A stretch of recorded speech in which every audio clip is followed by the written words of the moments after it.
Hello বন্ধুরা, unique divine soul চ্যানেলে আপনাদের সকলকে স্বাগত জানাই। কেমন আছেন আপনারা? আশা করছি আপনারা সকলেই ভালো আছেন, সুস্থ আছেন এবং নিজের ইনার ওয়ার্ক মেডিটেশন কিন্তু একদম মিস করছেন না। আপনারা ডেইলি মেডিটেশন করুন এবং কারণ আমার চ্যানেলে এই মুহূর্তে প্রচুর এমন সোল আছে, প্রচুর মানুষ আছে যারা ইনার ওয়ার্ক করে নিজের জার্নিতে প্রচুর হেল্প পেয়েছে, হেল্পফুল হয়েছে এবং তারা নিজের জার্নিতে অনেকটাই সাকসেস অ্যাচিভ করতে পেরেছে। এই পুরো ক্রেডিটটাই তাদের। আমি জাস্ট তাদের গাইড করছি, কিন্তু তারা স্টেপ বাই স্টেপ সেই জিনিসগুলো শুনছে এবং প্র্যাকটিস করছে, যার কারণে তারা অনেক কিন্তু লাভ নিজের জার্নিতে পাচ্ছে। আপনারাও শুরু করুন, আপনারাও 100% ফল পাবেন। আজকে আমার যে বিষয় নিয়ে ভিডিও, সেটা খুবই গুরুত্বপূর্ণ প্রত্যেকটা মানুষের জীবনে, শুধু টুইন ফ্লেম জার্নি বা স্পিরিচুয়াল জার্নির ক্ষেত্রে নয়। প্রত্যেকটা মানুষ যদি এই জিনিসটা মাথায় রাখে, যেটা নিয়ে আমি আজকে কথা বলতে যাচ্ছি, তাহলে কিন্তু আমাদের নিজের ভবিষ্যৎ নিয়ে অতটা ভাবার প্রয়োজন পড়বে না। আজকে আমি কথা বলবো কর্মা নিয়ে বা ল অফ অ্যাকশন নিয়ে। কর্মাকে ল অফ অ্যাকশনও বলা হয়। কর্মা কি? কর্মাকে আমরা বলি কর্ম, বাংলায় যেটা আমরা বলি কর্ম। এবার কর্ম এতটা গুরুত্বপূর্ণ কেন, কেন এতটা ইম্পর্ট্যান্ট? তার কারণ আমাদের লাইফে যেটা আমরা করি তার উপরে কিন্তু নির্ধারিত হয় বা ঠিক হয় যে ভবিষ্যৎ জীবনটা আমাদের কেমন হবে। কারণ আমাদের কর্মই কিন্তু ডিসাইড করে দেয় যে ভবিষ্যতে আমরা কি পেতে চলেছি, আমরা কি ডিজার্ভ করি এবং আমাদের ভাগ্যে কি আসতে চলেছে। তো চলুন দেরি না করে ডিটেলসে এই নিয়ে জানা যাক। দেখুন বন্ধুরা, কর্মা খুবই সিম্পল জিনিস। এতে কঠিন না বোঝার মতো কিছুই নয়, খুবই সামান্য সিম্পল জিনিস। একবার যদি আপনি এই লজিকটা বুঝে যান, তাহলে ফিউচারে আর কখনো আপনার দ্বারা ভুল হবে না। শুধুমাত্র একটু মাথায় রাখতে হবে, একটু খেয়াল করে এই জিনিসগুলো করতে হবে। আপনি নিজের ভাগ্যকে কন্ট্রোল করতে পারবেন না। আমাদের নিজের ভাগ্যকে কন্ট্রোল করার ক্ষমতা হাতে নেই, ঈশ্বর আমাদের দেননি বা গড আমাদের দেননি। কিন্তু যে পাওয়ারটা আমাদের হাতে উনি দিয়েছেন, সেটা হচ্ছে নিজের কর্মাকে কন্ট্রোল করা, নিজের কর্মকে কন্ট্রোল করা। আমরা যদি নিজের কর্মকে কন্ট্রোল করতে শিখে যাই বা পারি, তাহলে কিন্তু আমাদের ভাগ্য আপনা আপনি বদলে যাবে। যদি সহজ ভাষায় একটা উদাহরণ দিয়ে আমি বোঝাতে চাই, আপনি যদি আপেলের গাছ বসান নিজের বাড়িতে, তাহলে কি আপনি আম পাবেন? সে গাছটা কি আপনাকে আমের ফলন দেবে, নাকি কাঁঠালের দেবে, নাকি কোনো সবজির ফলন দেবে? না তো। আপনি যদি বাড়িতে আপেলের গাছ বসান, তাহলে সেই গাছ আপনাকে ভবিষ্যতে আপেল ফল দেবে। আর যদি আপনি আমের গাছ বসান, তাহলে ভবিষ্যতে সেই গাছটা আপনাকে আম দেবে। তাই সিম্পল বন্ধুরা, আপনি যেরকম কর্ম করবেন সেরকমই ফল কিন্তু ইউনিভার্স বা গড আপনাকে সেটাই ফেরত দিয়ে দেবে। আপনি যা দেবেন শুধু আসলে আপনি সেটাই পাবেন। আপনি যদি আজকে ভালো কর্ম করেন, ভালো চিন্তা করেন, ভালো চিন্তাধারা, ভালো এনার্জি ইউনিভার্সে সেন্ড করেন, তাহলে কোনো চান্সই নেই যে আপনার দিকে সেটা খারাপ হয়ে ফিরবে। আমাদের জীবনে বন্ধুরা যা হয় তার দায় কিন্তু আমাদেরই। আমরা হয়তো ভাবি অনেক সময় আমাদের সাথে যদি খারাপ হয়, আমরা তখন কি করি? আমরা তখন ইউনিভার্স বা গডকে ব্লেম করতে থাকি, দোষ দিতে থাকি, তাই না? যে কেন তুমি আমার সাথে এটা করলে। কিন্তু সত্যি কথা কি জানেন? কোথাও না কোথাও সেই কষ্ট পাওয়াটার মধ্যে দোষ আমাদেরই ছিল, আমাদেরই থাকে। আমরা বহু আগে হয়তো এমন কোনো কাজ করেছি যার ফল দরুন আমাদের এই মুহূর্তে সেই কষ্টটা সহ্য করতে হচ্ছে বা ফেস করতে হচ্ছে। তার কারণ আমরাই হই। আমরা যা দিই আমরা সেটাই পাই। কর্মা কোনো কঠিন কিছু নয়। কর্মা একটা স্রোতের মতো, যা সবসময় চলমান, কখনো থামে না। সব কিছুই কর্ম, কর্ম শুধু আপনি কোনো মানুষের ক্ষেত্রে করছেন, কোনো মানুষের জন্য করছেন, জীবজন্তুর জন্য করছেন, দুস্থ মানুষদের জন্য করছেন, কিন্তু শুধু তা নয়, আমরা যা করছি সেটাই কিন্তু কর্ম। আপনি যদি কোনো ব্যক্তির সম্পর্কে কিছু খারাপ ভাবছেন, সেটাও কিন্তু একটা কর্ম হচ্ছে। প্রত্যেক সেকেন্ডে আমরা যেটা করছি বন্ধুরা, সেটা কিন্তু কর্ম। প্রত্যেক সেকেন্ডে কাজের হিসাব হচ্ছে আপনাদের, আমাদের সকলেরই। আমরা যদি মানুষের জন্য ভালো ভাবি, আমরা যদি মানুষের জন্য ভালো করি, শুধু মানুষের জন্য কেন, নিজের জন্য ভালো ভাবি, আমাদের ধারণা, আমাদের চিন্তা ভাবনা, আমাদের মেন্টালিটি, আমাদের শরীর মন দুটোই যদি শুদ্ধ থাকে, পবিত্র থাকে, কোনো সেখানে নোংরা না থাকে, কোনো খাদ না থাকে, তাহলে কিন্তু সেইটা গুড কর্মা হচ্ছে, ভালো কর্ম হচ্ছে। যদি কেউ এটা বলে থাকে যে কর্ম শুধুমাত্র কারোর জন্য করলেই হয়, তাহলে কিন্তু ভুল।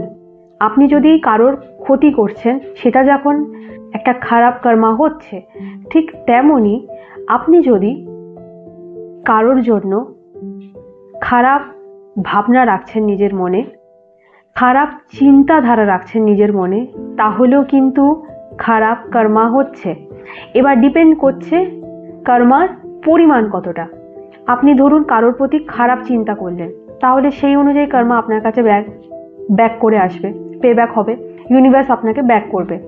আর যদি কারোর সাথে খারাপ করেন, তাহলে সেই হিউজ পরিমাণে কর্মাটা কিন্তু আপনার কাছে ফেরত হয়ে আসবে। তাই জন্য আমাদের নিজের কর্মাকে কন্ট্রোল করতে গেলে আমাদের নিজের চিন্তাধারাকে পবিত্র রাখতে হবে, নিজের মেন্টালিটিকে পবিত্র রাখতে হবে, শুদ্ধ রাখতে হবে। কর্মা আর কিছুই না বন্ধু। যদি আরেকটা উদাহরণ আমি আপনাদের দিই, ধরুন কোনো ব্যক্তি কারোর টাকা চুরি করে পালাচ্ছে, সে পালালো। যে টাকাটা হয়তো সেই মুহূর্তে ব্যক্তিটা খুব প্রয়োজন ছিল, যে ব্যক্তি চুরি করেছে আমি কিন্তু তার কথা বলছি না, যার কাছ থেকে টাকাটা নিয়েছিল, যে ব্যক্তির টাকাটা, তার হয়তো সেই মুহূর্তে টাকাটা খুব প্রয়োজন ছিল, কিন্তু অন্য একজন চোর সেই টাকাটা চুরি করে পালালো। এবার সেই ব্যক্তি তো সেই টাকাটা নিয়ে চলে গেল, তার মনে হচ্ছে আমি টাকাটা চুরি করে নিয়েছি, আমার কিচ্ছু হবে না, কারণ সে তো কর্মার এই ল অফ অ্যাকশনটাই জানে না। সে সেদিন হয়তো নিশ্চিন্তে থাকলো, তার সাথে কিছু ঘটলো না, 2 দিন চলে গেল, 3 দিন চলে গেল, 4 দিন চলে গেল, কিন্তু 5 দিনের মাথায় তার ফ্যামিলির কেউ অসুস্থ হয়ে পড়ল, বা তার সাথে কোনো একটা বড় অ্যাক্সিডেন্ট ঘটে গেল। তখন যে টাকাটা সে চুরি করেছিল, চোরটা, সেই টাকাটা তো চলেই গেল, প্লাস আরও 3 গুণ টাকা তাকে ইনভেস্ট করতে হচ্ছে নিজের ওপরে বা নিজের ফ্যামিলি যে অসুস্থ হয়েছে তার ওপরে। তাই বলছি, কর্মা সবসময় পে ব্যাক হয়। আমরা কি করি, আমরা মানুষেরা ভাবি যে হয়তো কর্ম বলে কিছু হয় না, যারা খারাপ কর্ম করে তারা কোনোদিনও খারাপ ফল পায় না। আমি অনেক মানুষকেই দেখেছি যাদের এই ভগবানের ওপর থেকে বলুন, ইউনিভার্সের ওপর থেকে বলুন, বিশ্বাস উঠে গেছে, গডের ওপর থেকে বলুন, বিশ্বাস উঠে গেছে। তারা মনে করে যে যারা খারাপ কর্ম করে তারাই হয়তো জীবনে ভালো আছে, কিন্তু না। একটা জিনিস মনে রাখবেন, আমাদের ভুল হতে পারে, আমাদের বিচার ব্যবস্থায় খাত থাকতে পারে, খুঁত থাকতে পারে, কিন্তু ওপরে যে বিচারটা চলে না, সেখানে একটা কানাও কিন্তু কোনো খুঁত থাকে না, নির্ভুলভাবে সেখানে হিসাব নিকাশ হয় এবং সেখানে বিচারটা করা হয়। তাই জন্য সবসময় ওই ওপরওয়ালার ওপর বিশ্বাসটা রাখবেন, কখনো হারাবেন না বিশ্বাস। ঠিক আপনি যেমন কোনো খারাপ কাজ করলে সুদে আসলে ফলটা পাচ্ছেন, এই মুহূর্তে আপনি যে ফলটা পাচ্ছেন, আপনার জীবনে যে খারাপ কিছু ঘটছে হট করে, সেটার পেছনে কিন্তু আপনারই কোনো কর্ম রয়েছে। সেটা এই জন্মেরও হতে পারে, সেটা পাস্ট লাইফেরও হতে পারে, কোনো কথা নেই যে সেটা এই জন্মেরই। অনেক সময় আমরা সবাই জানি যে আমরা আগের জন্মে যে খারাপ কাজগুলো করে এসেছি, বা কোনো যদি কর্মা, ব্যাড কর্মা যদি আমাদের থেকে থাকে, তাহলে সেটা কিন্তু আমাদের অন্য লাইফ টাইমে গিয়েও সেগুলো ফেস করতে হয়। ঠিক তেমনই হয়তো আগের জন্মে আপনার কোনো কর্ম ছিল যেটার ফল আপনার পাওয়া বাকি ছিল, সেটা এই জন্মে আপনি পাচ্ছেন। কিন্তু একটা কথা ভেবে দেখবেন, সেই যে কর্মাটা আপনি পাচ্ছেন না, তার মধ্যে দিয়ে আপনি কিন্তু লেসন শিখছেন। কোনো কিছুই কিন্তু গডের দেওয়া বেকার যায় না, সব সময় কিছু না কিছু শিখিয়ে যায় আপনাকে। তাই জন্য যদি কোনো ব্যক্তি আপনার সাথে খারাপ করেছে, সেই মুহূর্তে আপনি দেখছেন তার কোনো ক্ষতি হচ্ছে না, আপনি নিজের চোখে সেটা উইটনেস করতে পারছেন না, সেটা দেখতে পাচ্ছেন না, তার মানে কিন্তু বন্ধুরা এটা নয় যে সে তার কর্মফল পাচ্ছে না বা পাবে না। সে পাচ্ছে কিনা সেটা আপনি দেখছেন কি করে? হতে পারে আপনার চোখের আড়ালে জিনিসটা হচ্ছে। সবসময় যে আপনার চোখে সামনে ঘটবে, আপনাকে সাক্ষী রেখে ইউনিভার্স তাকে শাস্তি দেবে, সেটা তো নাও হতে পারে। তার শাস্তি পাওয়া নিয়ে কথা, সেটা আপনার চোখের সামনে হোক বা চোখের আড়ালে হোক।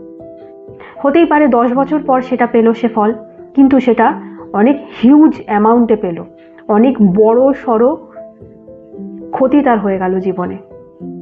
কর্ম জমতে জমতে জমতে জমতে অনেক সময় হয় কি, একটা হয়তো বিশাল বড় ক্ষতি হয়ে যায়, যেটা হয়তো তার সামলানোর সামর্থ্যই নেই। তো আশা করছি আপনারা বুঝতে পেরেছেন যে কর্মা কিভাবে কাজ করে। গুড কর্মা করবেন, গুড কর্মা পাবেন, গুড ফরচুন পাবেন, ভালো ভাগ্য হবে আপনার। নিজের ভাগ্যকে যদি বদলাতে চান তাহলে একটাই উপায়, সেটা হলো গুড কর্মা করুন, ভালো কাজ করুন, ভালো চিন্তা পোষণ করুন, ভালো চিন্তা ভাবনা রাখুন, প্রত্যেকটা মানুষের প্রতি ভালোবাসা চিন্তা রাখুন, সহানুভূতি চিন্তা রাখুন, একতা চিন্তা রাখুন। তাহলেই আপনাকে আর ভয় পাওয়ার কোনো দরকার পড়বে না। কারণ আপনি যদি চিন্তাই শুদ্ধ করেন তাহলে আপনার ভবিষ্যতও পবিত্র এবং শুদ্ধই হবে। আপনি যেটা দেবেন ইউনিভার্সকে, আপনি ভালোবাসা দিলে ভালোবাসাই রিটার্নে পাবেন। আর যদি আপনি হেটের এনার্জি দেন, জেলাসির এনার্জি দেন, অ্যাঙ্গারের এনার্জি দেন, তাহলে কিন্তু সেটাই পেব্যাক হবে। তাই জন্য আজ থেকে, এই মুহূর্ত থেকে ভেবেচিন্তে ইউনিভার্সকে নিজের এনার্জি সেন্ড করুন এবং ভেবেচিন্তে নিজের কর্মা করুন। সকলেই ভালো থাকবেন, দেখা হবে পরের একটা নতুন ভিডিওতে।